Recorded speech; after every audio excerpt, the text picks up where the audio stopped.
Era uma manhã de setembro no Mar do Norte. A neblina pairava sobre as águas enquanto 5 navios mercantes ingleses, carregados de lã e esperança, deslizavam silenciosamente rumo à costa dos Flandres. O que os marinheiros não sabiam é que ali, diante do porto de Arnemuiden, nas proximidades da atual Zelândia, se aproximava uma frota inimiga muito maior.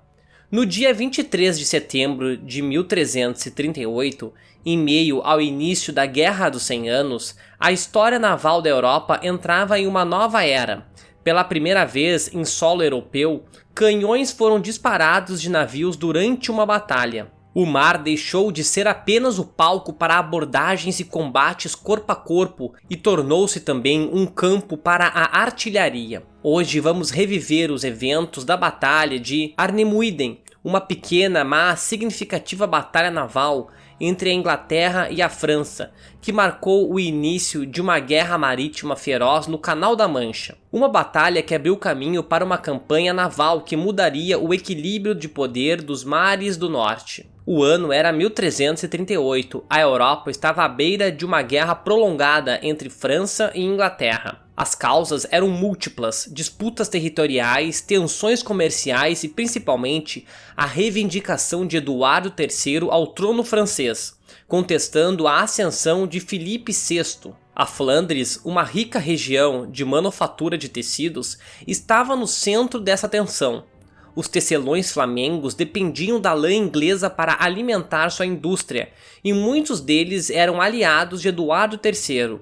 A França, por sua vez, buscava cortar esse elo comercial essencial aos ingleses e sufocar a economia dos aliados flamengos. Foi nesse contexto que uma pequena frota inglesa, composta por 5 navios mercantes, deixou o porto de Londres em direção a Antuérpia, levando um carregamento vital de lã e mantimentos para os flamengos e para o exército inglês que começava a se formar no continente. A frota inglesa incluía o famoso navio Christopher, que levava uma novidade tecnológica: 3 canhões de ferro e 1 canhão de latão, provavelmente armas rudimentares do tipo bombarda, capazes de lançar bolas de pedra com pólvora negra.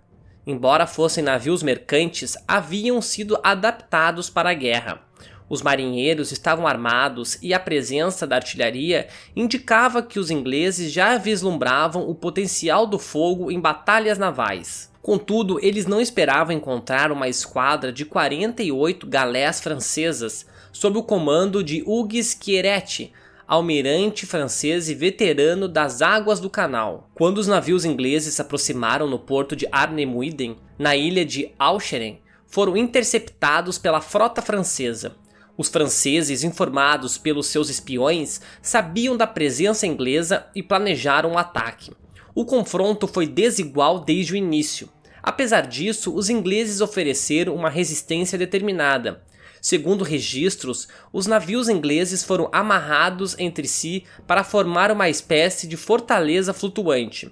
A tripulação improvisou barricadas nos convéses, posicionando arqueiros e artilheiros para enfrentar o assalto francês. Durante horas, os navios ingleses dispararam flechas e, o mais importante, canhões. Essa é a primeira vez registrada na história europeia em que armas de fogo foram usadas em combate naval, marcando um momento simbólico da transição do mundo medieval para a era da pólvora. Os disparos dos canhões ingleses podem não ter causado grandes danos. Eram imprecisos, lentos para carregar e com alcance limitado.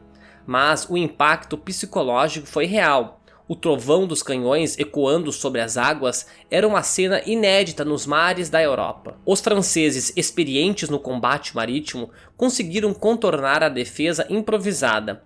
Após intensa troca de projéteis e flechas, usaram suas galés para abordar os navios ingleses. O combate corpo a corpo foi sangrento e desesperado.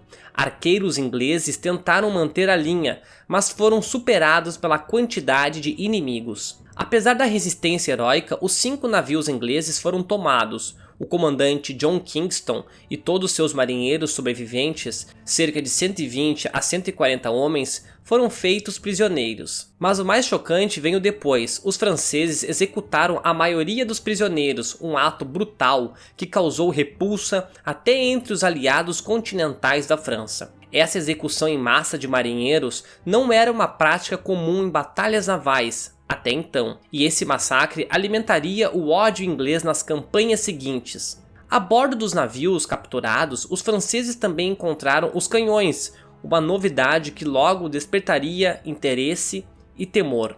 Essa batalha, apesar de pequena em escala, teve implicações profundas. Ela inaugurou a era da artilharia naval na Europa, mesmo que de forma rudimentar. Também demonstrou a vulnerabilidade da marinha inglesa em seus primeiros estágios da guerra. Provocou uma resposta direta de Eduardo III, que começaria a investir pesadamente na construção de uma marinha de guerra capaz de proteger suas rotas comerciais e desafiar o domínio francês no Canal da Mancha.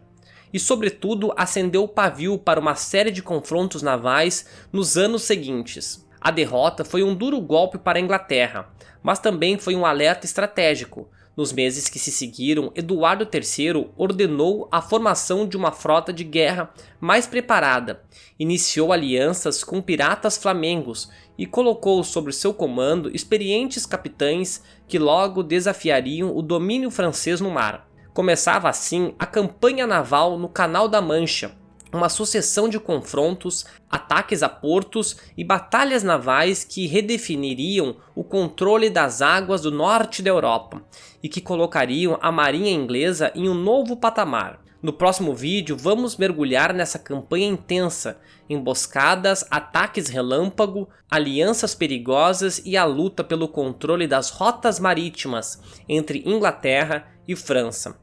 A guerra no mar estava apenas começando e as ondas do Canal da Mancha seriam pintadas de sangue e pólvora. Se você gostou do vídeo, deixe um like e se inscreva no canal. Grande abraço a todos!